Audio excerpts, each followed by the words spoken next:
pawang mga meron pong kaugnayan dito kay Bongo at kay Pangulong Digong nyo, ipatatawag din po sa Senado, sa investigasyon ng Senado. Alam nyo kung bakit? Kasi po itong mga opisyal pala ng Parmali, yung mga officers nila, executives, ano, si Michael Yang, wanted daw sa Taiwan.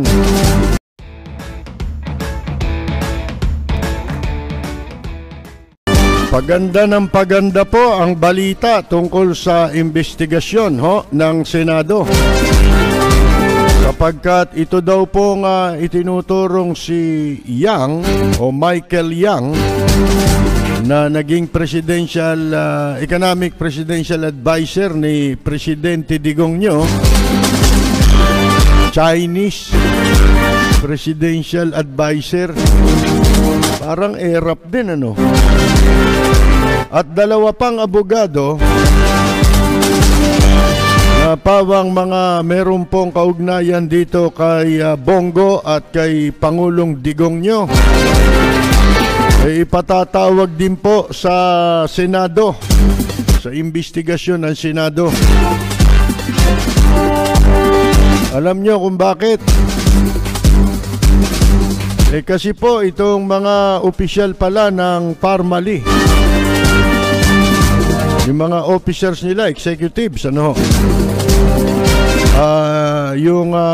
si Michael Yang, wanted daw sa Taiwan. Isipin mo sa mga scam sa stock market sa Taiwan na sindikato, kaya ito po'y may mga warrant of arrest pala. Yan ang nakatransaksyon ng DBM, mga kaibigan, ng Malacanang sa pagbili ng face shield at face mask. Ang daming butas, ano po? Butas-butas. Anong sasabihin ninyong depensa? Anong sasabihin ninyong walang nakawan dyan? Pur tad-tad ng irregularity yung pong pagpasok sa kontrata dyan, o kaya pagbili ng DBM sa isang kumpanya na pinamumunuan ng mga rakitero, ng mga sindikato, ng mga wanted criminal o criminals.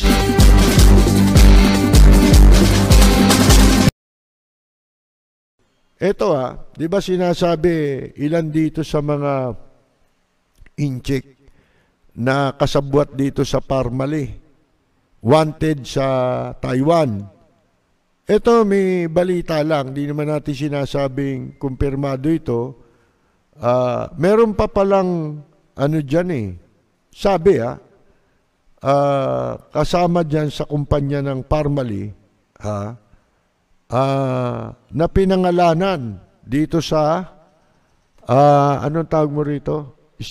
Scam na ito. In-scam tayo nito di ba? Kasi sabi, change is coming. Kaya naniniwala akong scam yan Kasi sabi nila, change is coming. Mga kaibigan, nagtataka raw yung iba kung bakit itong sinasabing ito. Ito'y Indian National, Bombay. Nakasali rin dito sa sa Parmali scandal. Pinagtataka nila kasi kung nung hindi pa ito na papabalitang kasama rito, pinagtataka saan kumukuha ng pera ito na impinambili raw ng 65 milyong halaga ng bahay. At pagkatapos merong sasakyan niya, Maserati. Pagkatapos merong Lamborghini. Mga kaibigan, isang Indian National. So, kala nila, ang negosyo nito ay 5-6, kaya maraming pera. Yung pala, isa siya sa mga board member ng Parmali. Ewan ko kung pangalan Dargani ang apelyido, mga kaibigan, na isang Indian national. Kasama pa pati yung kapatid niyang babae. At na ngayon, kasalukuyan na raw pong nagtatago ito. Pati yung kanilang mga social media accounts ay pinagsasara na, binura na, mga kaibigan. Tandaan niyo yung pangalan, Dargani. Isang mga Bombay ito na kasali din dyan. Ngayon ito, ang sabi ni Gordon sa Senate Blue Ribbon Committee na pinatatawag na nila yung dalawang associates ni Presidente Digongyo at ni Christopher Bongo at isang Chinese Presidential Advisor, ex-Presidential Advisor, si Michael Yang ito, di ba? Sa hearing, sa pagdinig, tungkol sa pagbili ng mga umano'y overpriced medical supplies ng procurement service ng Department of Budget and Management. Yan ang balita ngayon, At alam naman natin, pinagtanggol na ni Presidente Digongyo itong si Michael Yang na dati niyang economic advisor na nagpakilala sa kanya noong 2017 sa mga officers, kasamahang officers ni Yang na sa Parmali International Holding Company Limited. Ito'y nga po yung may kaugnayan sa Parmali Pharmaceuticals Corporation na nakakuha ng 8.7 bilyong halaga ng kontrata para sa overpriced quote-unquote pandemic supplies. Agad pinagtanggol ito ni Presidente Digongyo. Sabi niya pa, Sao is a kernel. Ito pa lang si Kwan. Pinasinungalingan dati ni Digongyo na itong si Michael Yang, na ibinulgar dati ni Colonel Asierto, di ba? Na iniugnay sa illegal drugs.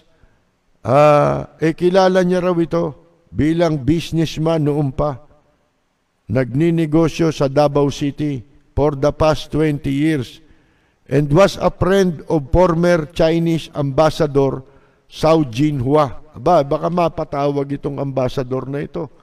Mga kaibigan, Zhao is a kernel. Kernel pala itong Zhao na ito ng People's Liberation Army.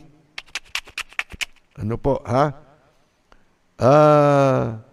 paano raw itong papayag na makasama ang mga drug lord, gayon siya'y People's Liberation Army. Tell it to the Marines. Sabi nga. Pero ang balita nga po, ito, yung sinasabi ni Senadora Risa Ontiveros. Ang sabi naman niya, paano ang gobyerno natin ay nakikipagtransaksyon, bakit tayo nakikipagnegosyo sa mga taong may warrant of arrest pa nga sa ibang bansa? Yan ang tanong ni Risa Ontiveros. Ang sabi niya, unahin natin ang kumpanyang nakakuha ng pinakamalaking kontrata para sa PPEs at face shields dito sa ating bansa, ang Parmali. Si Wang Wenlai o Wang Wenlie, hindi ko alam kung anong bigkas dyan, also known o kilala rin sa tawag na Tony Huang, na siyang chairman ng Parmali International Holdings ay wanted. Dahil sa kasong securities fraud, stock manipulation, and embezzlement. Ang kanya namang anak, yung anak naman nito, na si Wang Tzu-yen, incorporator ng Parmalee Pharmaceutical Corporation at Parmalee Biological Incorporated, ay wanted for stock manipulation. Pinakita ni Ontiveros yung kopya ng kanyang warrant of arrest na galing mismo sa website ng Ministry of Justice Investigation Bureau ng Taiwan at nakadetalye dito na December 29, 2020 pa lamang ay pinaghahanap na last year na pinaghahanap na si Wang Tzu-yen ng mga otoridad. Ang nakapagtataka pa, kahit may warrant of arrest na para sa kanya, ang latest purchase, kahit may warrant of arrest na, yung huling purchase order na ginawa ng DBM, ng gobyerno, yung pagbili sa kanya, pag-order sa kanya, ng kanyang kumpanyang Parmalee, nito lamang June 2021, tuloy pa transaksyon Hindi lang po pala ito doon sa nasasaad sa 2020 audit report ng COA. Nasakop na kasi hanggang June 2021 may transaksyon pa di isang buwan lang mahigit ito, mga kaibigan. Ngunit hindi diyan nagtatapos ang alingasaw nitong Parmalee. Ang ilan sa incorporators nito ay directors rin ng kumpanyang Full Wind. Tulad ni na Roslyn at Gerald Cruz. Ano kaya nitong Roslyn na ito? Yung Manilin na nasangkot naman sa smuggling ng droga doon sa Valenzuela City. Yung nahuli, kunyari ni Paeldon, pero hindi niya hinuli yung mga smuggler na incheck. Nakawala na ito, di ba? Pinatawag pa ito sa Senado, pumunta ito, pero sumunod, nagtago na. At higit sa lahat, ang chairman ng Pullwin Group na si Seng Bingqiang ay wanted din for stock manipulation. Ang stocks na ginagalaw niya, Parmalee International Holdings. He has been charged for that. And now, tulad ng mag-amang Huang Wenlie at Wang Tzu-yen, si Seng Bingqiang ay isa na ring fugitive. Ito yung mga katransaksyon ng ating gobyerno. Shit! Ako lang sa inyo, ganap na alas 9:30, around 9:30 ng gabi. Ngayon lang to. Abay, si Harry Roque. Alam niyo kung saan nakita? Ando sa City of Dreams. Doon pa raw bumaba sa Nuwa Hotel. Nuwa Hotel, doon siya pumasok sa entrance ng Nuwa Hotel. Diba, ang sabi nila, ang MECQ, bawal ang kasino? Ano sabi ko sa inyo? Bukas ang mga kasino Nung ECQ nga mas mahigpit. Bukas ang VIP. Ngayon, nung nag-MECQ, bukas na lahat. Pero ang sabi, bawal ang kasino. Diba? Hindi totoo. Kaya, lahat ng kasinungalingan ginagawa rito mga kaibigan Ngayon, 9:30, nakita si Harry Roque sa City of Dreams. Ito, hindi naman mababalita sa iba ito Kaya sabi ko sa inyo, yung mga nagmamalaki hindi nakikinig dito, kayo may problema, hindi ako. Hindi nyo tuloy mababalitaan to. Atin-atin na lang naman ito. Huwag na makarating sa iba, ano po. Na si Harry Roque, nagpunta sa City of Dreams.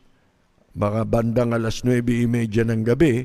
At doon siya pumasok sa entrance ng Nuwa Hotel. Kasi maraming hotel yan ilang hotel yan. Ngayon, ang tanong dyan, pagbaba pala niya, pagpasok niya ron, sinalubong siya ng junket. Sa casino yun yung junket. Ang tanong, ano ang ginagawa ni Harry Roque doon sa City of Dreams Casino? Yung sumalubong sa kanya junket sa VIP yun. Pag sinabing junket sa VIP. Ano ba yan? Maglalabada? O kukubra? O DDS pala to, hindi pala. Bagay, kaya ako natawa nung sinabing mataba raw si Gordon. Kung makapintas ka, Mr. Digongyo, Presidente Digongyo, sa iba, tumingin ka muna sa tabi-tabi mo. Ano tawag mo kay Roque? Hindi ba yan mistulang garapatang busog na yan sa katabaan yan? Nakakita na ba kayo ng garapatang busog? Na pag tiniris mo labasan dugo. Yung bundat na garapata. Garapatang bundat. Yan ay itsura ngayon ni Roque, di ba? Pagkumparahin mo yung larawan ng araw niyan tsaka yung larawan ngayon. Dati kasya siya sa camera. Ngayon di na kasya.